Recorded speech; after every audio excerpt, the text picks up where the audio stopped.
अतीत का प्रभाव जब तक मस्तिष्क पर छाया रहता है, नष्ट का कारण ही बनता है, जिसका एकमात्र समाधान यही है कि शीघ्र से अतिशीघ्र अतीत से उभरकर वर्तमान को स्वीकारना होता है।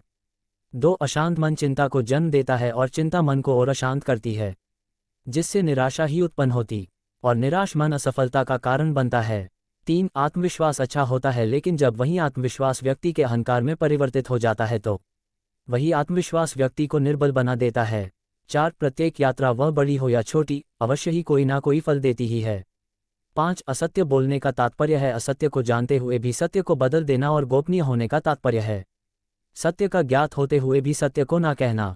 6, ज्ञान को अपने तक सीमित रखना ज्ञान का अपमान है और ज्ञान का अपमान केवल अहंकारी ही कर सकता है। 7, उचित समय पर यदि कोई कार्य करना भूल जाए तो उसे पुनः करने के लिए उपयुक्त समय की प्रतीक्षा करनी पड़ती है। 8, जिस प्रकार सुख की अनुभूति के लिए दुख का आभास अनिवार्य है, उसी प्रकार साहस की अनुभूति के लिए भय का सामना भी अनिवार्य है। 9, इस संसार में दायित्व के पूर्ति के मार्ग पर ऐसी कई परिस्थितियां उत्पन्न हो जाती है जहां व्यक्ति के मन में पाने की प्रसन्नता से अधिक कुछ खोने का दुख उसकी ग्लानि उत्पन्न हो जाती है।